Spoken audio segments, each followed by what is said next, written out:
Good morning, this is the Eager Beaver Show. You are listening to a True North Eager Beaver Media Podcast.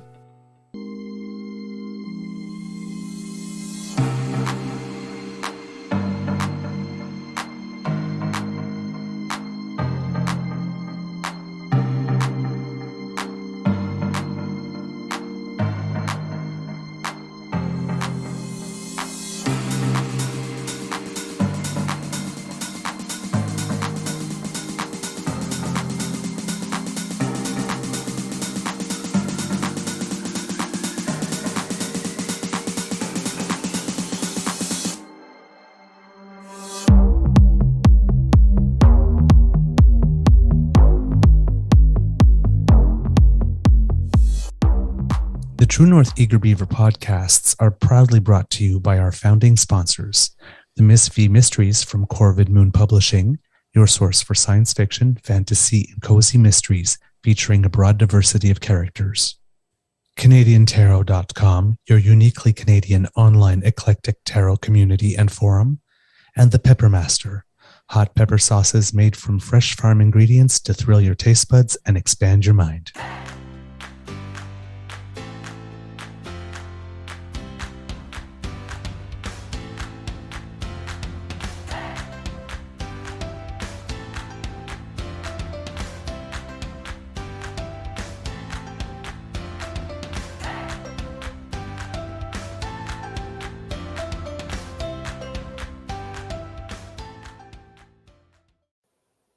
Well, good morning and hello, kids, and welcome to Season 3 and episode number 272 of the Daily Beaver Morning Show here on the Crier Media Network. Yeah! Today, recording day is Wednesday, December 13th, 2023.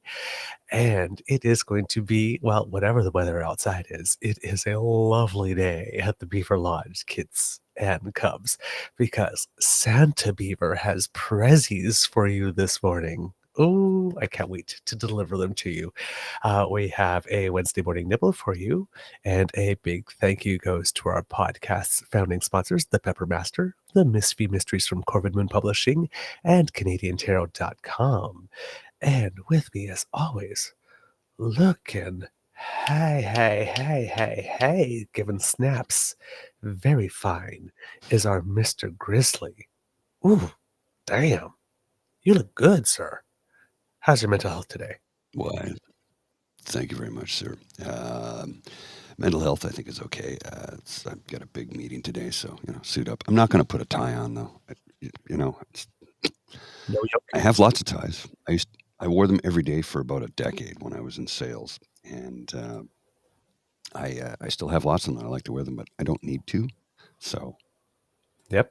I'm not going to. Hey. But every day this week, I've been waking up feeling hungover, and I've not had anything to drink. Yep. So it's that. I don't know if it's the seasonal affective disorder, the lack of daylight, the mild insomnia. I'd say mild because I've been able to fall asleep easily, but light sleep, I don't think I've been getting much in the way of REM sleep. So, yeah, I'm a little off kilter, to say the least. But yeah, I'm in good spirits. All right. Well, good spirits, man. And I look good. So, remember, my friends, it's not how you feel, it's how you Exactly. look. You look marvelous. Exactly. You need to be a certain age to get that reference. Oh man. All right.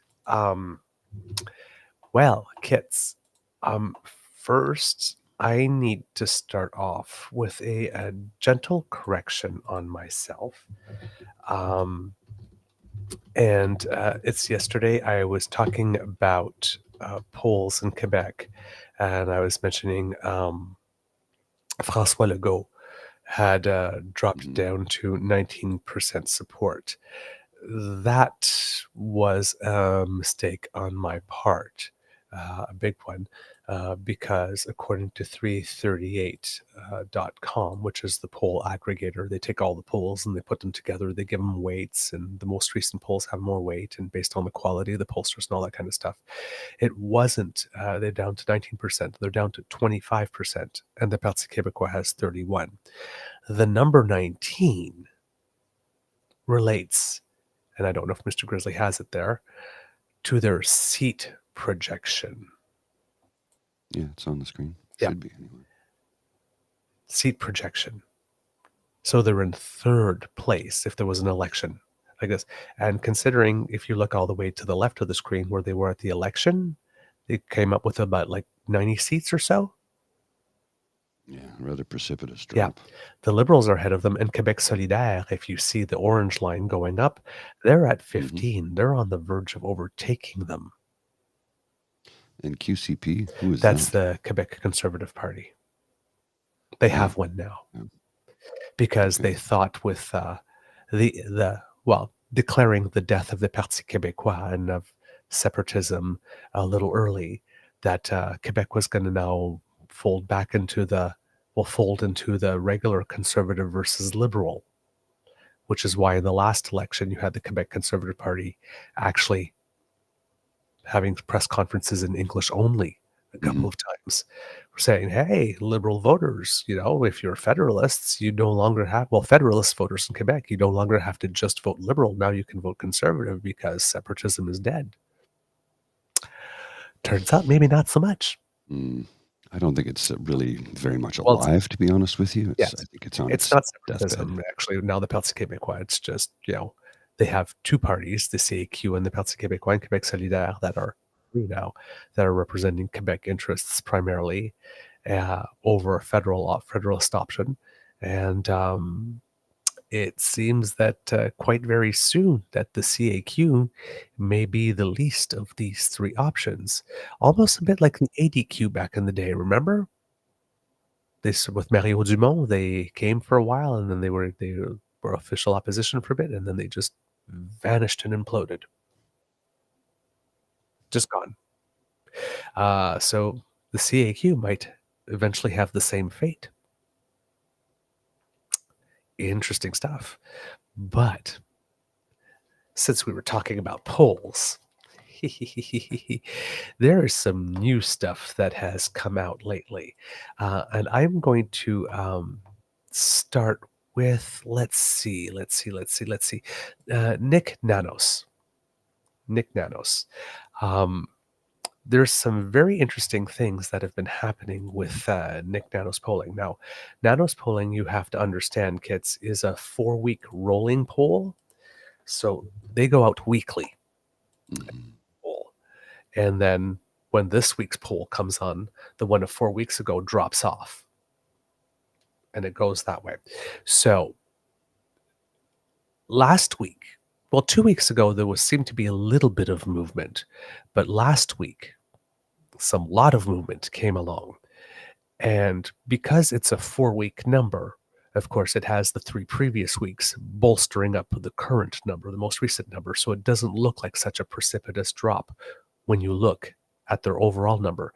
But when you look at the specific number for December 8th, so this is November 24th, you see that the Liberals have 52 seats nationally, right? And the Conservatives have 213. In Ontario, the Liberals have 12, the Conservatives 97. And in Atlantic Canada, the Liberals were down to 2, and the Conservatives up to 23. You go 1 week later, slight movement, Liberals up 4 seats to 60, up 5 seats in Atlantic Canada, up 3 seats in Ontario, and then go to December 8th. Boom. Yeah. Liberals up to 96 seats, 19 in Atlantic Canada to the Conservatives 11. So 2 weeks prior, the Conservatives had 23 seats. They've lost half of them in 2 weeks. And Liberals in Ontario at 30, Conservatives down to 79. Now, of course, this is still majority territory for the Conservatives, but these are big drops, very big drops. And then I was wondering, let's go back to the beginning, from 213 down to 192, right? But the change in Liberal seats is huge, from 52 to 96. That's a big jump. That's a huge Yeah. jump. But, and I still say to everybody who's, every time, and I encounter this on almost daily when, there'll be like the National Dental Program or something program gets announced, and then you'll have a con bot troll that'll come in and go, look at the polls, to which I always respond, that's nice, dear, but come to us in October of 2025 when the election's actually taking place. Oh, and remember who was leading in the polls in the last 3 elections, if memory serves, and who won.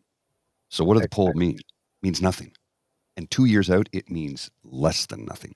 It's that. So you know how I feel about polls. Oh, yeah, absolutely. Absolutely. But you know me, I love polls, but you got to take them for what they are, right? They are a snapshot in time. They've showed us where we've just been. So you got the Canada Proud people putting up some tweets yesterday, I believe it was. And this one is particularly interesting. If you can put it up, Mr. Grizzly, for our kids. Sir. Because this one made me smile a little bit. Because Nanos is showing a 14-point lead at the moment. But just the week prior, Nanos was showing a 19-point lead.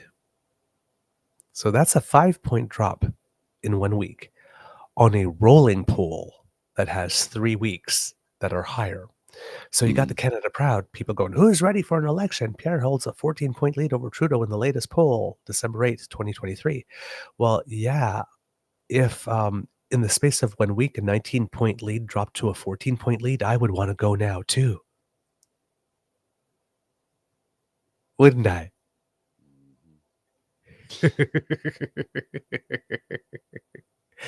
So then yesterday, David Coletto from Abacus Data says, ooh, I've got some big stuff coming up. Because I can't tell you what it is. It's embargoed, but it'll be out tomorrow. And then later on, he said, hint, it is not that the NDP has overtaken the Liberals for second place. So that immediately made me think, is David Coletto's data from Abacus going to confirm the movement we've been seeing with Nanos? Well, kids, apparently it does. And then some. Oh, my. So if you look in the Toronto Star, there's an article by Stephanie Levitz that came out that reveals what Abacus has been saying. But I will let Mr. Grizzly put a visual there because since I got up early this morning, You can share visuals, you know that, eh? Yeah, but it's easier this way because I only have one screen here. Oh, okay. Yeah, in the other room I have two when we set it up, but here I only have one. This data is particularly juicy, and you will see why it is that I am wearing my sequined Christmas hat and playing Santa Beaver. Now, I took the aggregate polling data from 338, the bottom one on this visual, and I created the top one based on the data in the article. If you can click on the graphic, Mr. Grizzly. There we go. On November 11th, 2026, Abacus Data had polled 2,417 Canadians and showed that the Liberals were at 23, the Conservatives were at 42, the New Democrats at 19, for a Conservative Party Canada lead of 19 points.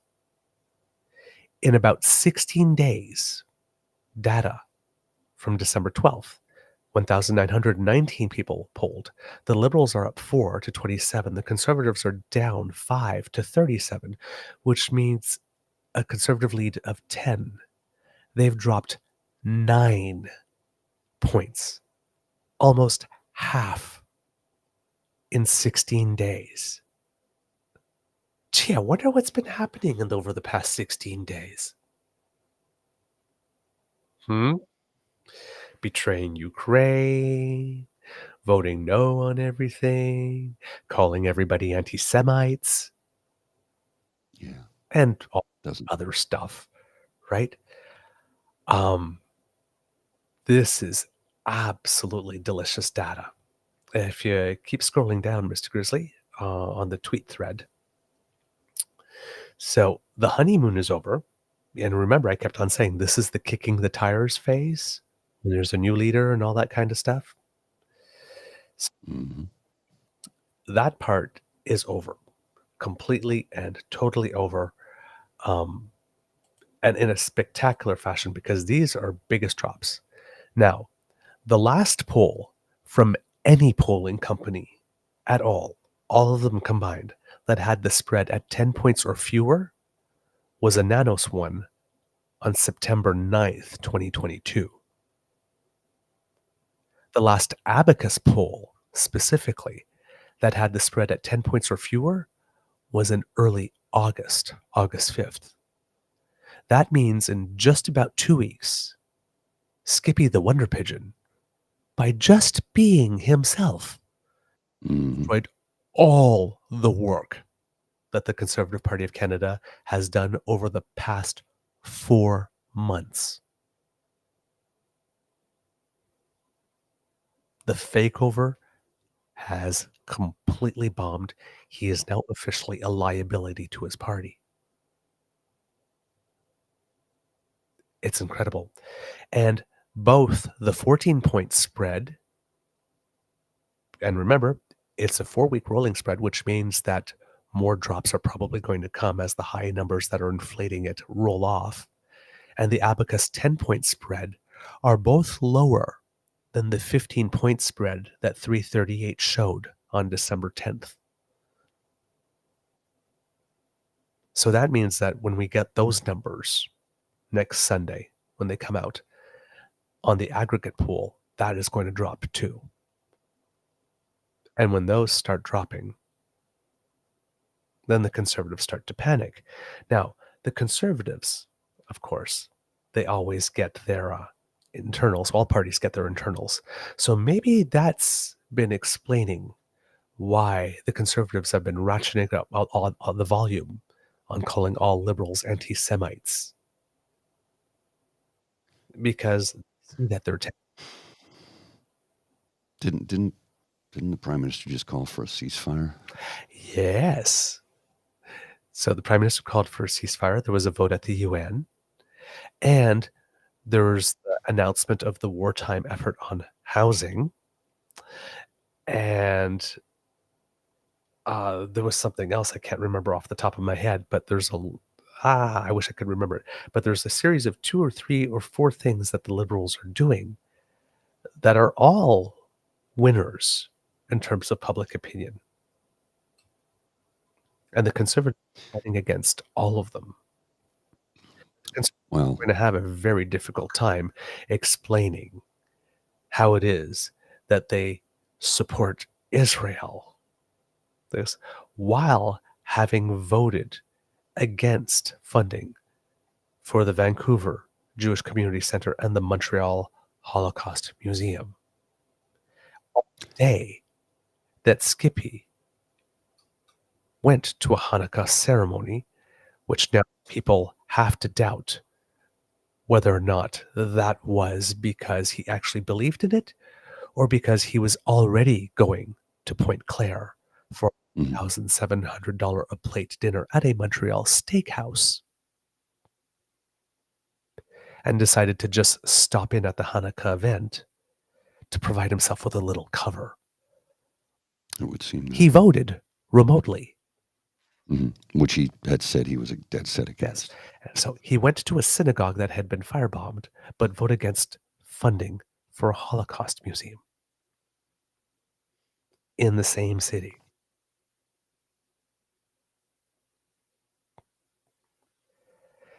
His love for the Jewish people is about as deep and wide as his love for the Ukrainian people.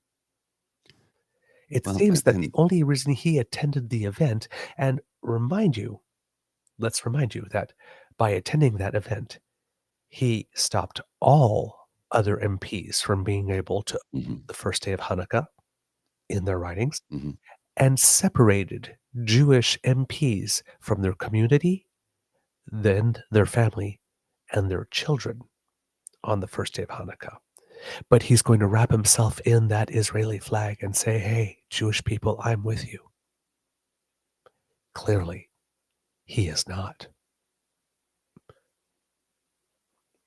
At some point, it's going to be about what he does and not what he says. And I suspect that more support will drop. Well, look, I'm going to posit it. I'm going to ask a question. I'm just asking a question here. All right? I'm just asking a question. So there's the accusation about how, and a well-founded accusation about how India helped get him elected into his current position. Yes. Well-founded because there's lots of documentation to back it up. That's Yes. not even speculation. That's fact. Right.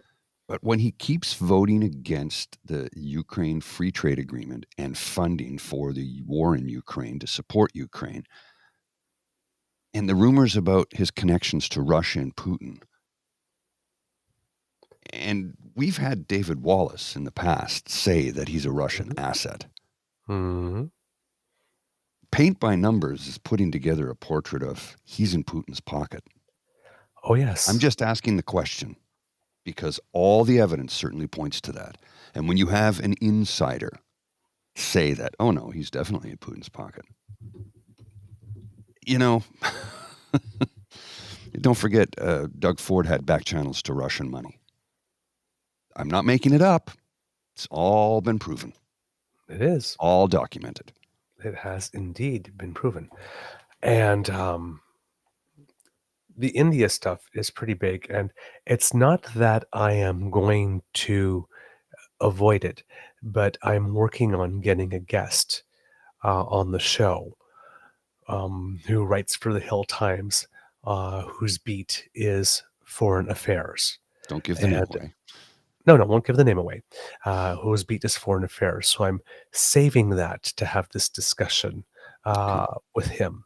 But yeah, the India stuff is definitely looking way, way, way, way, way stickier. Because there were two moves. One, there was a move to bar a certain candidate from attending events that were in support of the Indian diaspora in Canada. Mm-hmm. And for some reason, someone else getting a lot of support, including possibly the purchase of lots of memberships. Yes. Yes, a Tsar is born. I love that graphic. So, which leads to us wondering, and I put the question to Sarah Fisher, who's the communications person of the Conservative Party of Canada, who, of course, never seems to answer my questions, but wondering, what is the Conservative Party of Canada doing to get to the bottom of this India thing? Because at the time, I voted in the leadership race because I did put down $10 to buy a membership to vote in that race. Did I vote in a race that was a fraud? Fixed. Did the Certainly party commit fraud? And if the party did not commit fraud, if the party honestly was not aware that this was going on, then the fact that this has been now 3-4 days that this story is out, and that the party has not addressed it in any way and has not told any of its membership what it plans to do to get to the bottom of this, how the perpetrators will be punished. Well, remember their language and their specific words. We want to investigate interference with Beijing. Beijing interference. He doesn't say China. Never says the name of the nation because he's in bed with China and was years ago. But we're only investigating Beijing and no one else. When Jagmeet Singh stood up in the House of Commons and said we need to investigate every country, including Russia and India. No. Just Beijing. And just the last 2 elections. Yes. Nothing prior. Just the last 2 federal elections. Nothing else. Not his leadership campaign to become the leader of the Now, when there is Christo-fascist party. yes. Now, when there is news that your political party may have been breached. Remember when Pierre Poilievre decided to play that car explosion as a terrorist attack, and his question was, it is the duty of the Prime Minister to keep people safe. Could he tell us what his action plan is? Well, isn't it the duty of the Conservative Party of Canada to make sure that its leadership vote is not compromised by foreign officials? And out of respect to its membership and keeping its membership vote safe, what is it doing and what is its action plan? The question can be posed to it. And they have had radio silence, which makes the party and its leader look extremely weak. Bad. It's just bad. The party and the leader are weak. They cannot even defend their own party against interference, and when there is news of it, they remain quiet. How are they going to defend Canada and Canadians if they can't even maintain their own party? And this now would make 3 federal Conservative leadership races in a row that are not clean, and they are the only party that seems to not be able to run a clean leadership race. Once again, leading credence to my call for Canadians to come to the conclusion that this party most certainly does not deserve to form the government, but shouldn't even be the opposition. There is something rotten in the state of conservatism. Well, from David Hamer, when Mr. Coyne, Andrew Coyne that is taking seriously the allegations about India interfering in the piffle-swip Pierre Poilievre's ascent to the Conservative leadership, you know that party has a problem. And the headline, or the byline, I guess you could say, is, did China and India meddle in the Conservative leadership race? From Andrew Coyne. Now, it's an opinion piece, but if it's his opinion, that's telling. Yep. Now, he's been leaning conservative and supporting conservative for a long time now. Oh, yes. Absolutely. In his writings. I don't know what his personal politics are. And this article from India, about India, that appeared in the Bureau, was preceded on November 29th, I believe it was, by another article about something going on with China as well. That doesn't make the Conservatives look good. And that's another subject that I would like to get into with our guest when we are able to secure him. But yeah, this is not looking good. And when you combine that with the fact that there seems to be some rogue elements within CSIS, and there's Bruce Anderson put out an actual call that says that the Prime Minister should probably be firing the head of CSIS and cleaning house. And there's some interesting news out of the United States, because when the Prime Minister made his first allegations publicly against India, and the Conservatives were like, oh, see, he's got no friends, nobody's backing him up. And then Secretary Blinken in the United States came and said, oh, no, we can back that up. And it's like, so can our Five Eyes allies, partners. We have some information on that. And then a few weeks after that, there was charges in the United States laid against someone who is part of the same plot, allegedly, that led to the death of a Canadian citizen on Canadian soil.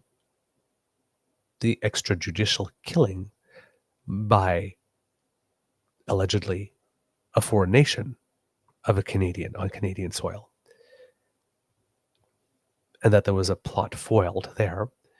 and that probably by his actions, the prime minister actually saved 3 or 4 other people from being killed in the same manner.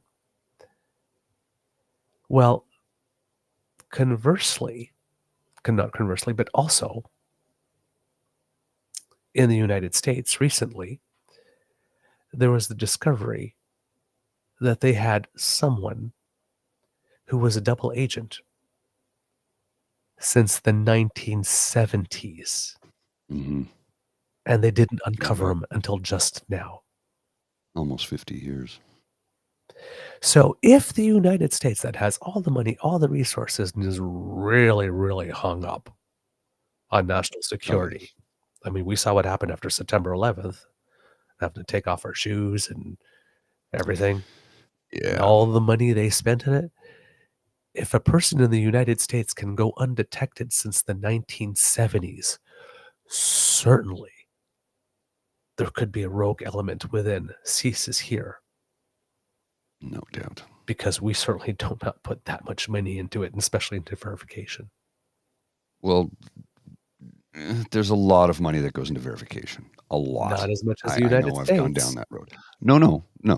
It's because they have a lot more Yeah. resources than we do, and they are much more risk averse when it comes to that Yes. because they're the most hated nation on earth, Yes. right? Now we've certainly made some enemies because we're standing up for democracy. We're standing up for a way of life that we believe in, which is everybody gets a vote, everybody has a voice, everybody has their say, everybody has the ability to say it. And there are leaders within the International Democratic Union, of which Stephen Harper is the leader, that do not like that. They call themselves the International Democratic Union, but there's nothing democratic about the way they operate or organize or run that organization. They are a bunch of despot fascist dictators. Well, fascist, I think, is probably a better term than dictators because they do use force to try and make their point. We're on the edge here, folks. Don't kid yourself. We are on the edge here. It will not happen overnight, but if we do not get involved politically, starting at the municipal level when it comes to school boards, start there, and look how they've worked their way in and worked their way up, and how they have a long game for this. Now, the difference between Poilievre and Stephen Harper is Stephen Harper was, as you said, the king of incrementalism. He knew how to play the long game. Poilievre, he's in a rush to be the most powerful man in Canada, and he'll do anything to get it. To the point where he's probably going to be taken to the woodshed by Harper pretty soon, if he hasn't already been, because we've not heard very much out of him in the last 5 days, other than him standing up in the House of Commons and saying that Ukraine is a faraway foreign land.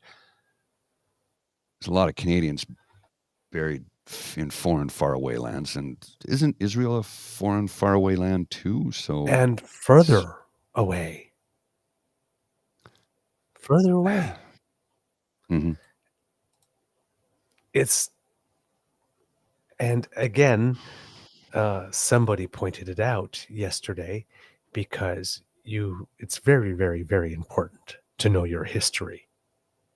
Mm-hmm. History.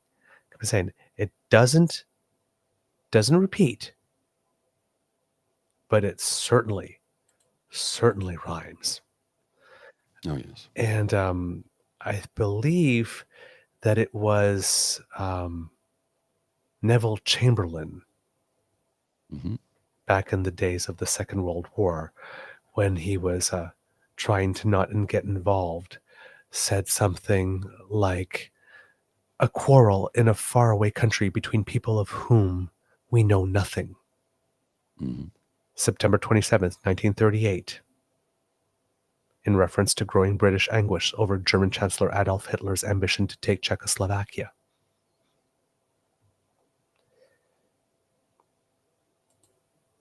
So yeah, we have Pierre Poilievre standing in the house and talking about something in a land far away. Far away foreign land. Far Were away his words. foreign land. And just for shits and giggles, because you know me, I look this stuff up. Distance from Canada to Ukraine, according to map data, copyright 2023, 7,740 kilometers. Distance from Canada to Israel, from the same group, 9,644 kilometers. One land is even more far away, Mm-hmm. but By Ukraine 2,000 is kilometers. a faraway foreign land, but Israel is not. Wonder why that is. Somebody in the House of Commons should ask him that very inconvenient question.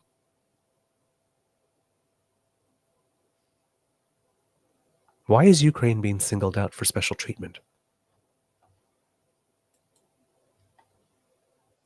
Well, again, like I said, if you're in the pocket of Vladimir Putin, and, you know, the paint by numbers picture certainly forms that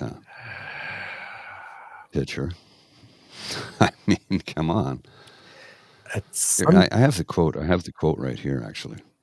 Let me just put it up on the screen for you so you can see it. It's this is exactly what he said in the House of Commons yesterday. People say they'll never be able to afford a home. We understand with this miserable record, he doesn't want to talk about Canada or Canadians. He'd rather spread falsehood about faraway foreign lands, Mr. Speaker. Will he not stand up for once for Canada, axe the tax so our families can... People say they'll never be able to afford a home. We understand with this miserable record, he doesn't want... This from a man who lied about standing in the Commons until the tax was axed, and then lied about not voting for the Ukraine free trade deal, which President Zelensky signed when he was here last in Canada because of carbon tax, and then who did not approve funding recently for a charity, also based on the same reason, carbon tax. It seems that for some reason, absolutely every policy, every initiative that the government wants to take up comes second to not having a carbon tax. Wonder why that is. Oh, by the way, did you hear that Daniel Smith is in Qatar? Yes. Yeah. After spending, what, 10 days in Dubai? Tea. Tasty, tasty tea.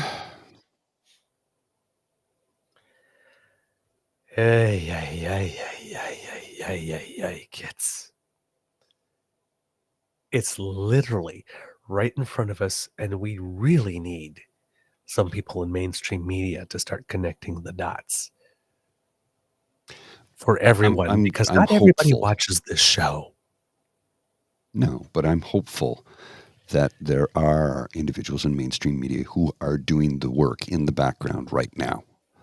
And they're going to wait until all the T's are dotted, all the I's are dotted, all the T's are crossed. Let's get that right. Yeah, dot the T's, cross the I's. Yeah, dot the T's, cross the I's. We're on matching socks. Woohoo! I'm hopeful that there's somebody in mainstream media doing that. I mean, Sam Cooper just did, Scooper Cooper did the thing on India. He was the one who helped bring that to light. So, he basically lost his job over the story about how, who was it? The member of parliament, Liberal member of parliament, who they said, he told them to keep two Michaels in prison, when that was not the case. It was a mix-up.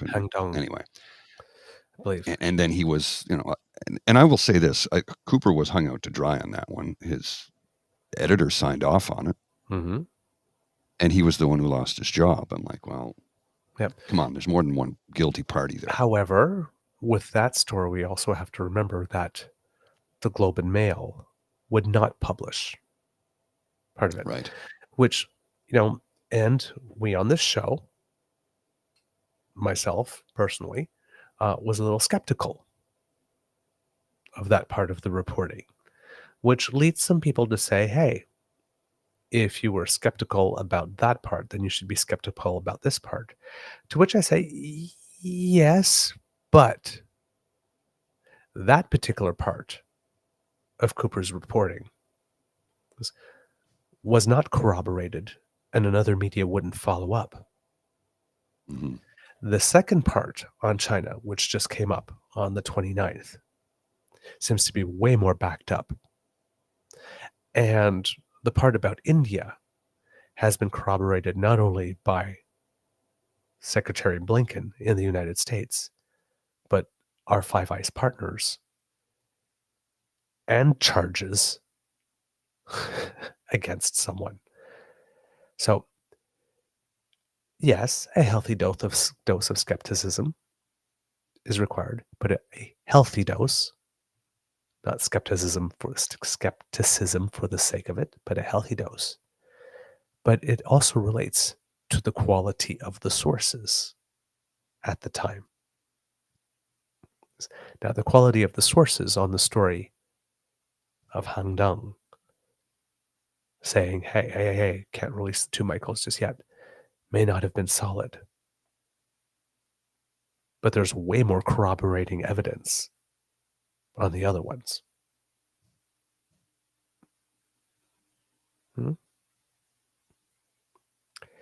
It is very, very, very interesting. Again, someone that has a budget and has the resources, because we don't, really needs to grab a shovel, start digging, or finding the spot on the body where it hurts when you press, and then just dig that finger right in there. Make a couple of people say, ow. I have to question something here. Let me show you something and draw your own conclusion, folks. But we all already know that Pierre Poilievre does not exactly get his news or his source information from NISICOP because he's not cleared to do it. We know he gets his information from Fox News, probably Newsmax, probably OAN. I don't think he's going to Canadian sources because he spouted off American sources when the Canadian sources hadn't said. He can't even handle CP, the Canadian press, right? So here's the tweet. The Conservative Party has again voted against the Canada-Ukraine Free Trade Agreement in the House of Commons, despite calls from the Ukrainian-Canadian Congress to vote in favor of the deal. The Liberals, NDP Bloc, and Green Party all voted in favor. Now, let me just scroll down here to one of the perhaps 4chan-influenced comments that I debunk immediately. It's this individual. That's good. No more money when President Zelensky buys 2 luxury lots for $75 million. You can see this is about corruption, not about the war. Is that why he's voting against it? Because, look, I've got a little story here from AP News that will corroborate that he did not buy luxury yachts. They're still up for sale. Yep. And the other thing is, this is a thing that's big in the United States. The people that are saying this are counting on us not knowing that when the United States says that we're going to spend about like $1 billion on arms to help Ukraine, those $1 million are spent in the United States to make the arms, and then the arms are shipped. It's not like somebody is loading pallets of money onto a plane and bringing them to Zelensky. Here you go. So that he can spend it as he wants. And same here in Canada. Right? They usually go to our defense industry or defense industries of countries with whom we have agreements. It's not like we write a check to Zelensky. I'm just really disturbed by the willful ignorance, the gleeful willful ignorance to support their bias confirmation echo chamber theory. Because if you're believing this story that has been debunked more than once and you still believe it with all your might, I think you're lost. I'm struggling to say what I'm about to say, but I think there's no hope for you. If you will not believe that which I can show you as fact, you're gone, man. You're lost. You're out in the bush. And it's really troubling to me when there is a small percentage of the population that has always believed in this ridiculous conspiracy theory. And I'm not saying that particular one, but in ridiculous conspiracy theories. There are people who are always going to believe them, no matter what. They will not believe what they can see with their own eyes if it doesn't suit their narrative. And that is very troublesome. And there are more and more people saying this. Now, that being said, I don't let it get to me that much because I realize a lot of this are just pot farms paid from Russia. Right. With conservative funds, maybe. I'm just asking questions. Allegedly. Allegedly bought with. And as Kit the anti-corporatist says here, sometimes they're even older weapons that were slotted to be destroyed, and they ship their old ones to Ukraine, and they manufacture new ones for the U.S. Army. Indeed. Indeed. You have been paying attention. Mr. Grizzly, how are we doing for time? I got a little bit more. I'm working 9 to 9 today, so I'm going in for 8:30. So. Oh, okay, cool. Yeah, I have a very long day. If I get home before 9:30 tonight, I'll be lucky. Okay. Yeah. I'll bring an extra stick of deodorant because I might need it. Well, I mean, that's a long day, right? It's, you know how the human body works. That would be a long day indeed. Yeah, it's at least 12, 13 hours. So, yesterday, you mentioned someone named Sean Rouse, because he and you had posted a tweet of his. He's a very good follow, but you had posted a tweet of his that had listed. I'm having trouble with my past tense today. The dangling participle. That had listed a couple of claims about PP's housing video that needed to be checked into.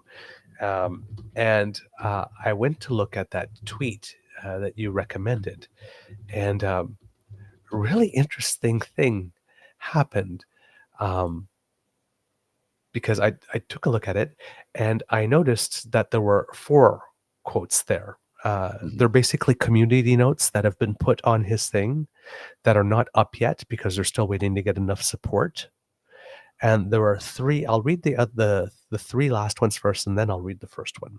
The third one is, the video claims that the Bank of Canada is influenced by the presiding government in Parliament.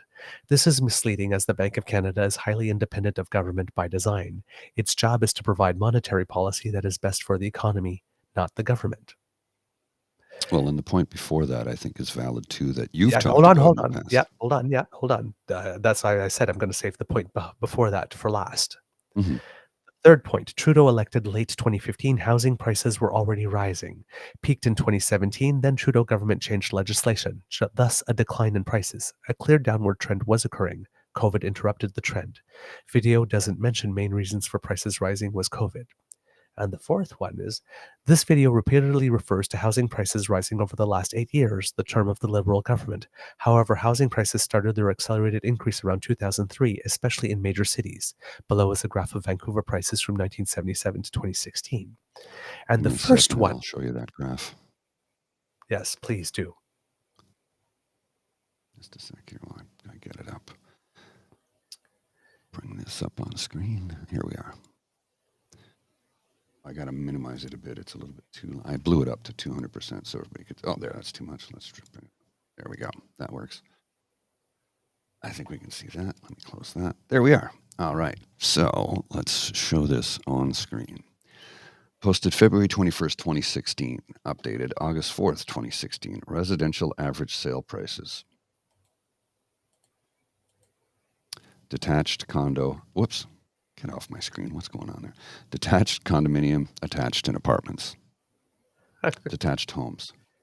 Yep. 1.8 million. But see that nice little spike going up? Where 2003 starts, that's where it starts. Oh, yeah. Yeah. just starts to go way up. Yep. Had a bit of a dip in 2008 and a bit of a dip in 2012, but Yep. Now, the first one that is cited on that tweet from Sean Rouse is, the housing crisis in Canada was kickstarted in 1984 when the Conservative government of Brian Mulroney slashed national affordable housing spending by $2 billion in its 10 years in office. Successive governments cut more or didn't act until 2017 when a national housing strategy emerged. I had to write to him on that one saying that we quoted him and said, thanks. I said, thank you for this, Sean. By the way, I recognize the first suggested clarification. It happens to be one I made from my personal account.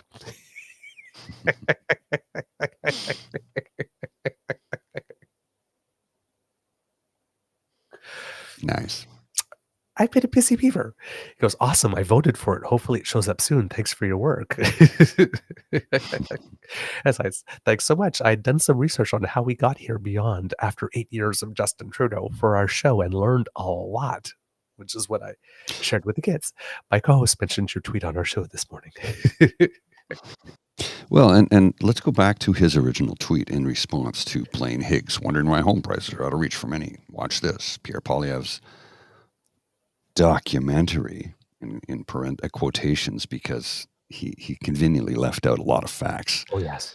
This PP post has several suggested clarifications that will soon show up under this specious claim.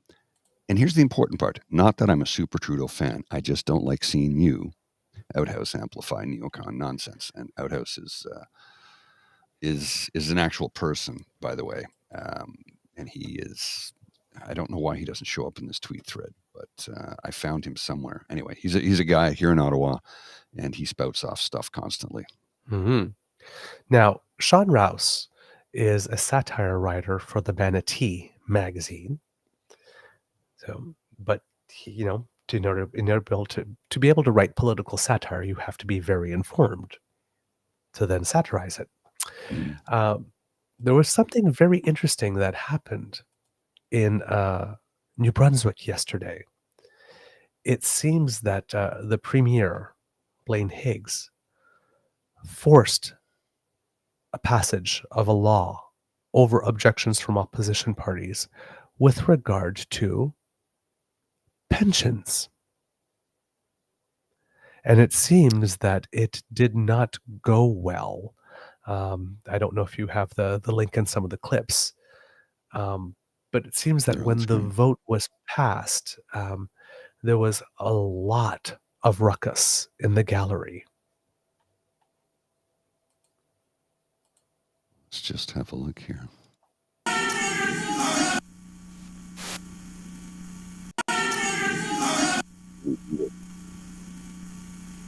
Total yeas 27, Ben said total nays 19. Who's new? Total yeas 27, total opposed 19. In my opinion, the yeas have it, and I declare the motion carried.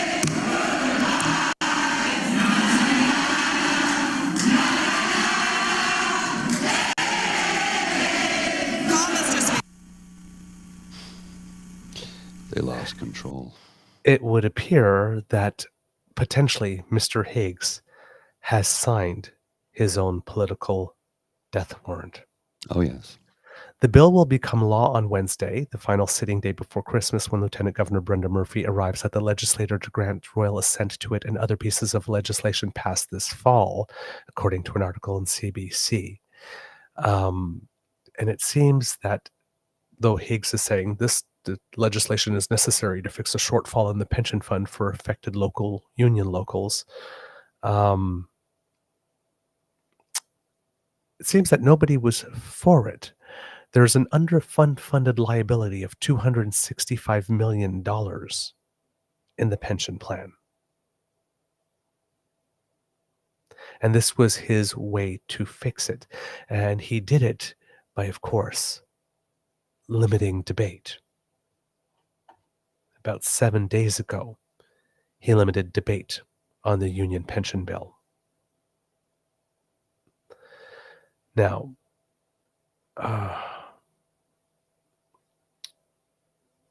This is not a new tactic from No. conservatives trying to stiff public servants as either of salary or pension benefits. The Pension Plan Sustainability and Transfer Act would force 2 QP locals in the education sector and 3 groups in the New Brunswick Council of Nursing Home Unions into a process to determine the future of their pension plans. It requires them to choose one of 3 different shared risk pension plans, and for the transition to begin by February 1st. Shared risk pension plans. He's trying to impose that Mm-hmm. on them, and successfully in law has done it. Now, I don't know if Mr. Higgs is watching what's going on in Quebec He's with about that to learn. big public service strike. 420,000 people. Yeah, that's also not helping Mr. Legault in his Yeah. seat count. Blaine Higgs has basically signed his. And I don't want to use that term because it might get censored, but political the death. That's knell. why I always say political death. Political death, specifically. yes. Now, when he passed that limit on debate on the union pension bill, not only did he pass it, no. He wrote it so that it would apply retroactively to all the time already spent on the bill. Yes.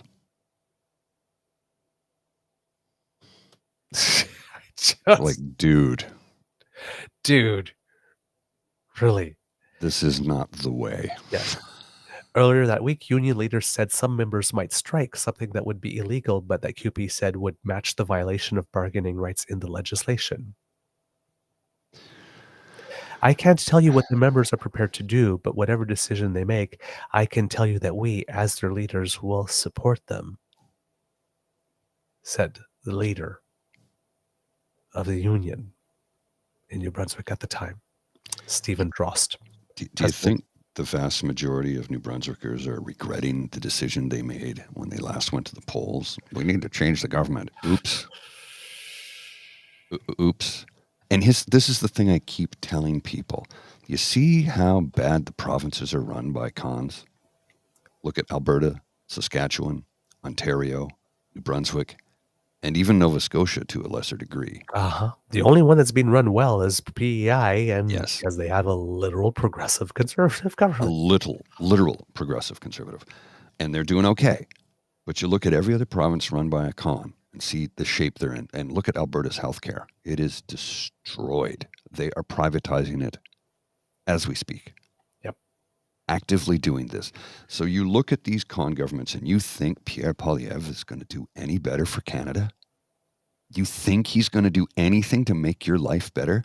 He'll put more money in your pocket by taking away the services that you rely upon. Hey, look at that. My taxes were cut. I don't have to pay as much money. What do you mean I got to pay $1,200 a month in health insurance? Well, you don't have public insurance anymore, so now it comes out of your own pocket, but you get a powerful paycheck out of it, don't you? Ask your American cousins how they feel about the health care they have. If you don't work for a big corporation that gives you good health care, you're screwed. Oh, yeah. Absolutely. The highest amount of debt in the United States of America, medical debt. Absolutely. That's the highest amount of bankruptcies in that country. Highest debt and highest bankruptcy levels, medical debt. You want that? You want that, Canada? Elect Pierre Poilievre, and that's what you'll get. I know many people are dissatisfied with Justin Trudeau and the Liberal government. I know that, and I understand that. I have my issues with them too. But electing someone who will destroy your life to own the libs is the stupidest thing you could ever do. Biting off your own nose to spite your face is ridiculous. And this is what's being proposed. I just... Oh, yeah. Exasperating. Absolutely. And the proof of that is that, for example, if we're talking about housing, right, where Pierre Poilievre has been making a lot of noise for a lot of time saying, oh, look at housing after 8 years of Justin Trudeau. Look at all this terrible thing. Well, he was just recently quoted as saying the government needs to get out of housing. So I'm confused. Yeah. Like very, very, very confused. Because if he is saying, he's been saying the whole time that he will fix it and look at my plan. But he's now saying that he needs to get out. Sean Fraser on December 7th, the Conservative leader said that the governments should get out of home building. Tonight he doubled down by voting against 71,000 new apartments and 15,500 new homes for our most vulnerable. Solving the housing crisis takes investment in housing, not costs. And he points to an article in the Victoria Times Colonist. Says governments should get out of home building, Poilievre says in visit to View Royal construction site. So he was at a construction site and said government should get out.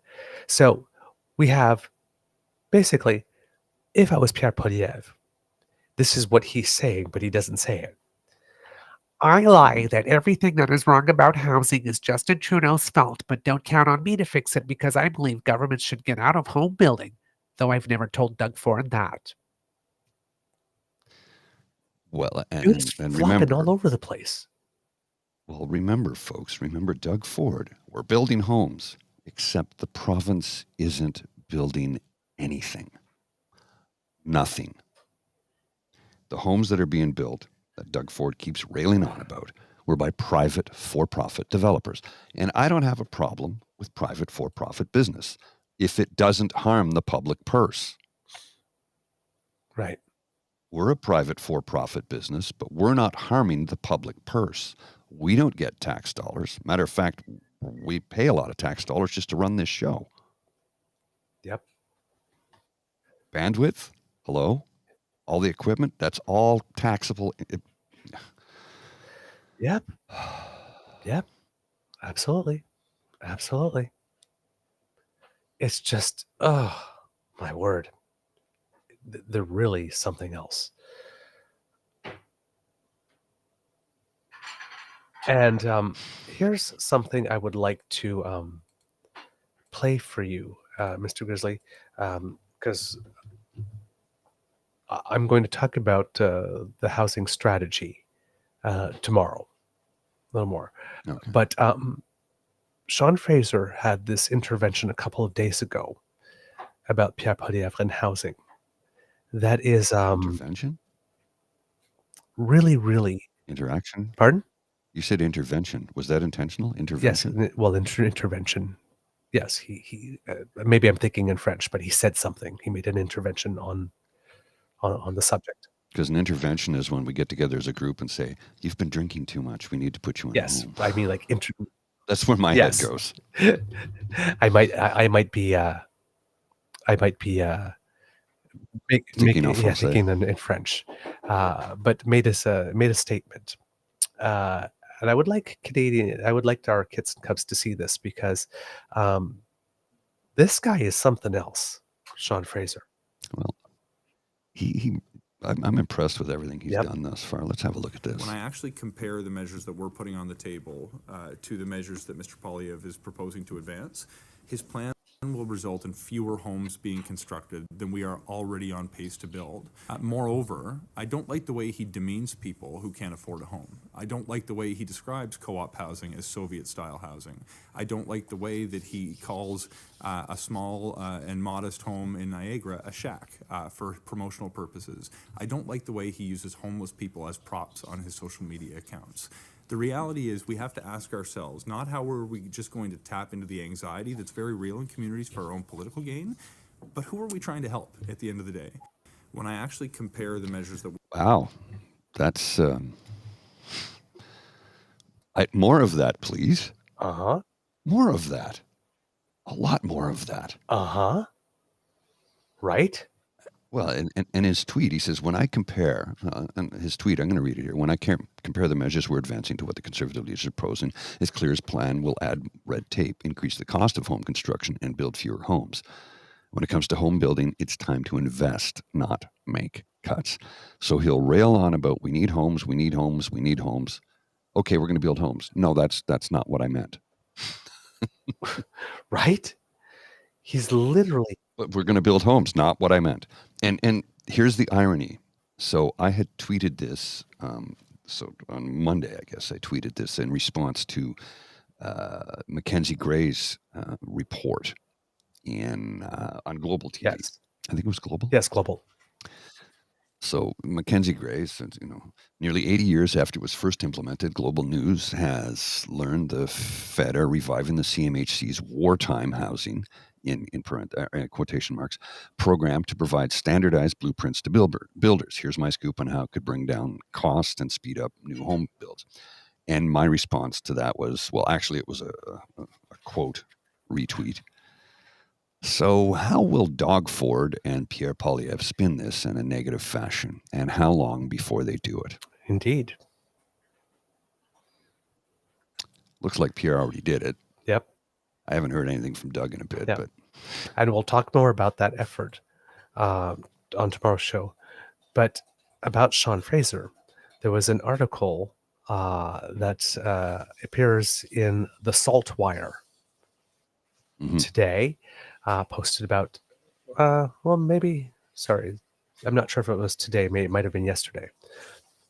And I'd like to read read a portion. We'll read it to you because it's an opinion piece, but it's really, really good. The title of it is, it's from Ralph Surette. It's called Poilievre, a Nice Guy, a Nova Scotian PM, and Other Stuff That's Hard to Believe. About that summer ad blitz intended to prove to the world that Tory leader Pierre Poilievre is a nice guy after all and not a raving right-wing lunatic, Abacus Data, a polling firm, found that more people now consider him moderate, compassionate, and down-to-earth. A majority of those who feel they know him well saw him as genuine, strong, and compassionate. Plus, there's an increase in the number of Canadians who feel they have a good understanding of what he and his party stand for. So clearly, this didn't appear yesterday. This is a couple of days ago. There's just no date on it that I can see. I was just about to conclude that this might well be the most successful sucker job in Canadian history when Poilievre suddenly flamed up again. Picking up reports from the no-facts Trump media, he lobbed out the notion in the comments that the accident at the Niagara Falls Bridge a couple of weeks ago was a terrorist attack, with some of these media holding it up as proof that a border fence is needed to keep out Canadian riffraff. And what was the pathetic, incompetent Trudeau doing about it? Questioned later about the episode, he reverted to form and attacked the questioner, a Canadian press reporter. One of his big plans, of course, is to wipe out the CBC, but it doesn't stop there, as he's made plain once again any journalist or media organization that asks him to explain himself is just a liberal NDP stooge doing their dirty work. Paranoia, despotism, deviousness, political revenge, and know-it-all absolutism go so nicely together, especially under the banner of nice guy common sense. Then the Tories voted against a Canada-Ukraine trade deal on the flimsy grounds that there was language that there indicated support for carbon pricing, although much less so than a pending Ukraine-European deal. Apart from demonizing the most promising method of dealing with this global warming and implying a Putin-friendly anti-Ukraine attitude, this vote told us something else. The role of conservatives, like the entire Atlantic deputation, as opposed to the right-wing radicals, will be to stand up on command and otherwise keep their mouths shut as Poilievre and the Prairie Radicals run the show. I await the first peep of dissent and its consequences. Well, we actually know what that was like because it happened to Alain Reyes soon after Pierre Poilievre was voted leader. Mind you, Poilievre returning to form after a temporary stint as an ad agency-created nice guy. Ooh, that's delicious. May not do much to hold him back in the polling. The latest has him even further ahead, with the Liberals a hair away from third place behind the NDP. Not anymore. After all, if nearly half the American electorate can still be with Trump despite everything, will a solid chunk of equally gullible Canadians be any less thick-headed no matter what Poilievre does? We are not immune to the populist wave rolling over the Western world and beyond, of which the template is Donald Trump.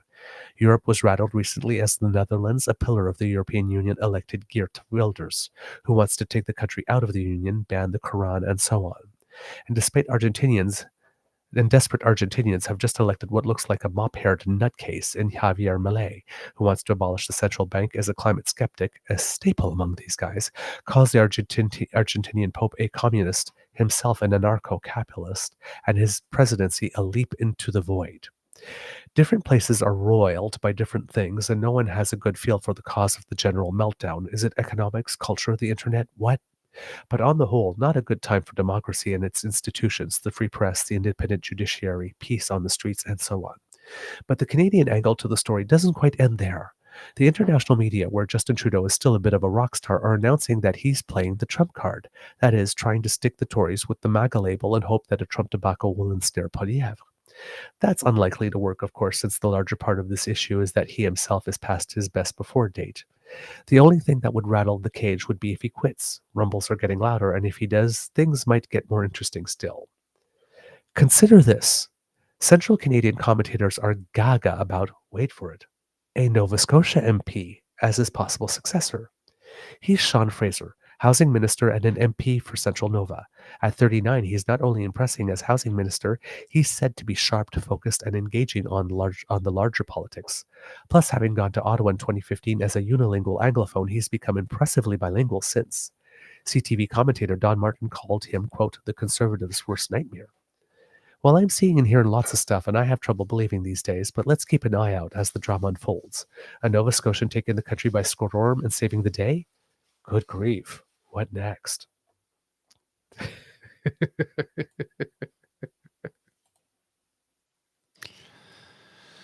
Wow. Hey. Uh, Hey. Right? Which brings us seldom am I without yes, words. which brings us back to the initial polling from the beginning of the show. And I also want to read to you the article by Stephanie Levitz because there's some very interesting data there. Conservative leader Pierre Poilievre tried to boost his MP's morale with bags of fast food during a marathon voting session he forced over the weekend. But during that same session, public opinion was souring on him, a new poll suggests. The latest Abacus data survey provided exclusively to the Star reveals a 5 percentage point drop in support for Poilievre's Conservatives, an increase in those who have a negative opinion of Poilievre, and a move away from him among those who think it's time for a change in government. While the Conservatives are still ahead of Liberals by 10 percentage points overall, the shift is notable, said Abacus Data CEO David Coletto, because the numbers don't show a corresponding positive change in how people think Prime Minister Justin Trudeau's government is doing, nor do more people like Trudeau. Quote, it's not that people are saying, oh, all of a sudden I love what the Liberals are doing and I think the country's back on track, he said. It's more of, I'm still anxious about it. I still want change. I'm not any less fatigued with Trudeau, but maybe some of the things that Conservatives have done this week is showing us their true colors. The pollster was in the field between December 7th and 12th, asking 1,919 Canadians nationally their thoughts on the current political status quo. It came at the end of a period where Trudeau and his ministers firmly went on the attack against Poilievre, among other things using his decision to vote down a free trade deal with Ukraine as a reason to accuse him and his party of trying to import extreme right politics to Canada.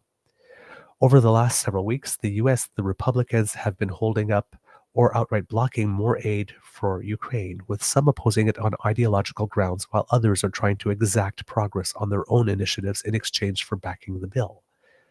While the Conservatives here have continued to say they support Ukraine, Poilievre has claimed the free trade deal would impose what he calls a, quote, carbon tax on Ukraine and therefore shouldn't be signed. The deal does not do that, but commits both countries to, quote, promote carbon pricing and measures to mitigate carbon leakage risk. It has already been signed by Ukrainian President Volodymyr Zelensky during his recent visit to Canada, and Ukraine, in fact, already has a carbon pricing program. The poll was also underway in the aftermath of Poilievre's threat to disrupt Trudeau's Christmas vacation by using procedural stall tactics in the House of Commons, including forcing over 130 votes on single-line items of spending and delaying the passage of bills by proposing thousands of amendments. The reason? The Conservatives were demanding the Liberals expand current exemptions on carbon pricing, including removing the levy on all forms of heating fuel for general consumers, as well as farmers and Indigenous communities. The Liberals did not do that. And while the voting extended well into Saturday, all of the money was still approved. Business in the House of Commons has proceeded as usual so far this week. And now the Liberals are pointing out each and every one of the spending items Poilievre's Conservatives voted against.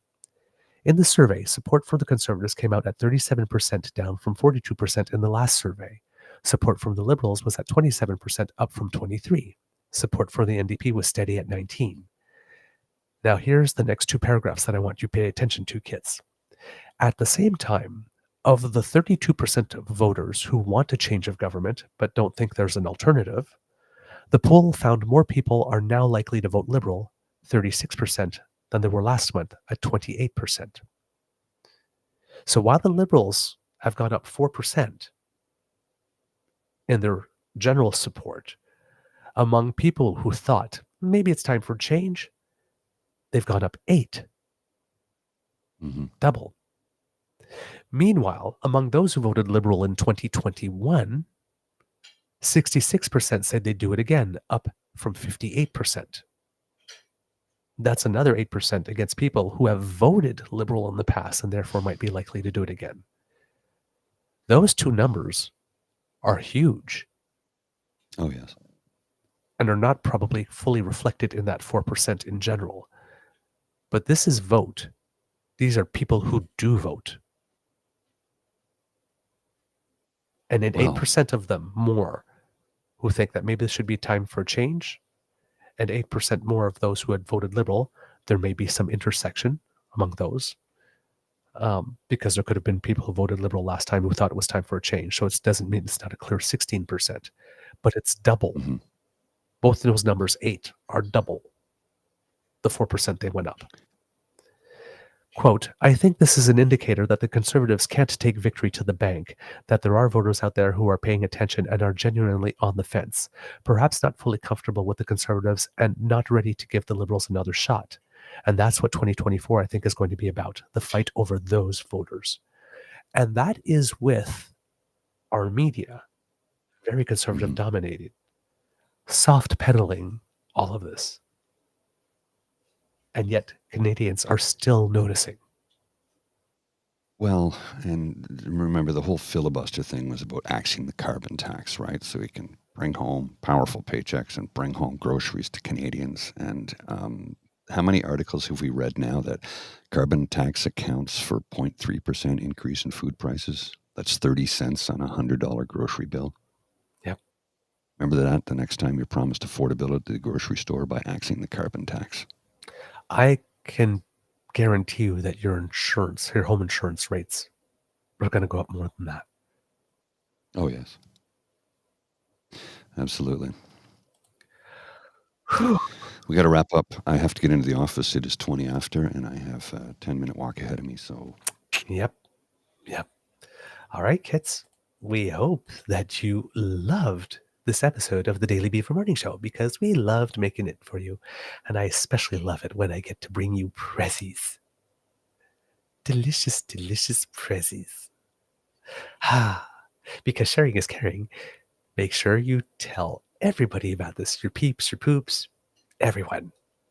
And we know that you do it because we are growing and your word of mouth is priceless. If you would like to make sure that you do not miss an episode, well, you don't have to. Thanks to the Ray Curl. You just go to our pod page, podpage.com/The True North Eager Beaver, lowercase letters with a hyphen between each one of those words. And that way, when you subscribe there, when we have something fresh off the bandwidth, we make sure it goes right into your box. And if you would like to help us even more, because our True North Eager Beaver Media Incorporated YouTube page has now reached 500, which means now we're aiming for 1,000. We need your help. So you go there and you make like Kit Elaine and you smash with 1, 2, or 3 of our buttons, like, share, subscribe, which are our 3 favorite words other than free beer today. Yes, you right on cue, Mr. Grizzly. And if you would like to make sure that we do get some free beer today, because the only time I get free beer is when I lose at curling. And I don't like losing at curling.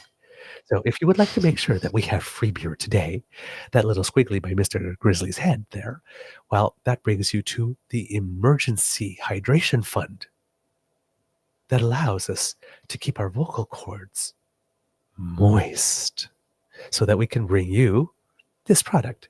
If you go there, you will find our tip jar and you can leave a contribution, and we appreciate it very, very, very, very much. If you would like to write to us, our email is truenortheagerbeaver@gmail.com. If you're listening on Apple, please stars and reviews. 5 is a beautiful number, but hey, give us what you think we deserve. And from the Beaver Lodge, this is your Eager Beaver saying, because democracy is something that you do. Write your MPs. Get your XPB shots to help keep our hospitals unclogged. All right? Very, very important. From the Beaver Lodge, this is your Eager Beaver saying, it could be a tough world out there, so please be kind to and gentle with yourself. Mr. Grizzly, some words of wisdom. I don't really have words of wisdom other than I just wanted to let folks know who were not aware that the actor Andre Braugher passed away yesterday. He was formerly star of Brooklyn Nine-Nine, brilliant comedian and brilliant dramatic actor in Homicide: Life on the Street. 61 years of age, too young to go, was a charming fellow and a great actor. Absolutely. And he will be missed. And we steal a lot from his show every time I say title of your sex tape. All right, Mr. Grizzly, roll them credits.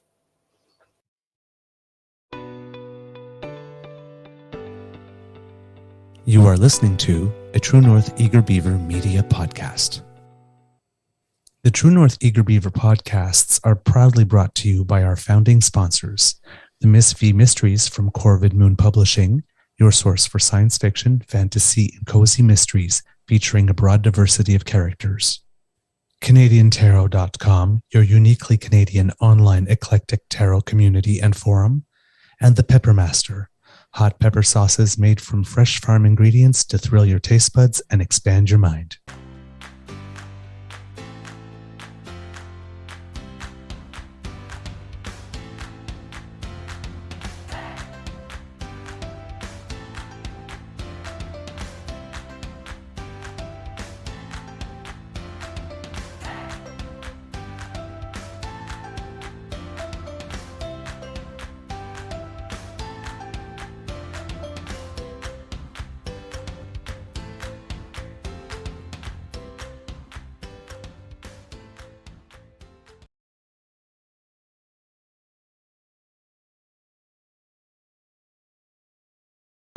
Welcome to the place where everyone knows your name, where everyone's your friend, where good times are had by all.